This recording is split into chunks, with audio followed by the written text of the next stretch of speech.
Embrace Life with Renee is back, and throughout this entire show, we have been focusing on everything you need to know about health insurance. Joining me now is Senior Marketing Representative for Ritter Insurance Marketing, William J. Thomas. Hi, William. Hi, good morning. I heard I can call you Bill, though. Yes. Right? Yes, absolutely. So tell us how you help people. We help people get health insurance. We help them enroll in the Affordable Care Act, or we help them get Medicaid coverage, and some people we help get into Medicare coverage. Tell me a little bit about that, about the Medicare coverage, because you have to be a certain age in order to qualify for Medicare. And how do you know if a person is ready for Medicare? Anybody who turns 65 is automatically put into Medicare. Mm-hmm. And if they're working, if they work for a firm that has fewer than 20 employees, mm-hmm. then Medicare would be their primary insurance. And if they're working for a firm that has more than that, then their employer's health insurance would be their primary coverage, and Medicare would back that up. And there's two parts of Medicare, Part A and Part B. Part A pays for hospital, and Part B pays for doctors. And then people buy supplement insurance to that, either Medicare supplement insurance or Medicare Advantage insurance. Now, what about for pharmacy? I'm sure a lot of people in that 65 and older category may be on certain medications. Mm-hmm. Does it cover that as well? There is an additional coverage that's provided by insurance companies called Part D of Medicare, and that coverage will cover your prescription drugs. It costs somewhere around $20 a month for that coverage. And what we do is when we sign somebody up, we'll ask them what medications they're on, and then the federal government, CMS, actually provides a formulary service that can match us with what insurance company will cover their drugs. Now, CMS, what does that stand for? That's the federal part of the health department that runs Medicare and Medicaid.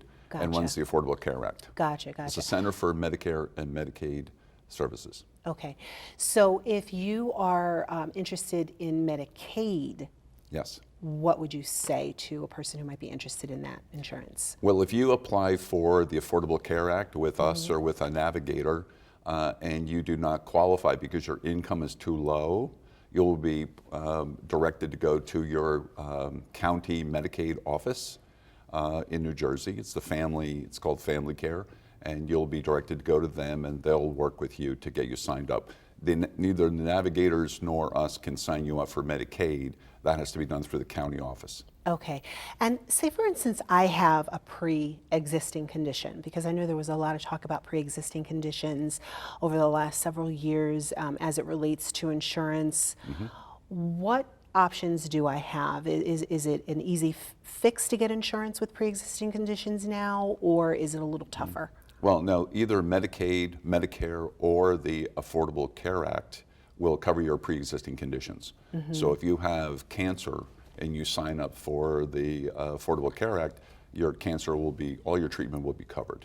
Oh, that's good to know. Right. That's very good to know. Before this, insurance companies could exclude pre-existing conditions. And drop you, right? And drop you. It would be difficult to drop you if you were paying your premiums, mm-hmm. but there were cases of that, yes. Now, what are some of the options? Say, for instance, I have insurance, and I'm sent out by my doctor for lab tests and that sort of thing, and it's an additional cost. Should the insurance that you talk about in your company cover all those additional costs, or are there other options in order to pay for those additional costs? You do not have a show long enough for us to cover all those options, but okay. what happens is this: under Medicare, those lab tests would be covered. So I make sure they're, and typically under Medicaid, if you're in a system, you want to make sure that the lab is in your network. Mm-hmm. Make sure that the lab, you're not going to be charged for the lab. The insurance companies have networks, and you always want to make sure that wherever they're using, what lab they're using, or any outpatient services, radiology or anesthesiology, you want to make sure those people are in your network, or you may not have any coverage. Okay, so in order to ensure that the radiologist or the cardiologist or whatever specialist I might go to is covered under my insurance, I have to make sure that they're in the network. And there's usually, I guess, a 1-800 number or some kind of directory or something. You can call your insurance company. You can look online with your insurance company. They typically will have the names of the doctors that are covered in labs and things like that online. And you should also check with your doctor's office, because the doctor may have changed his affiliation with insurance companies last month, and the documents haven't caught up with that. Okay. So I always want to make sure when you go to the doctor that number one is, did I need a referral to see you?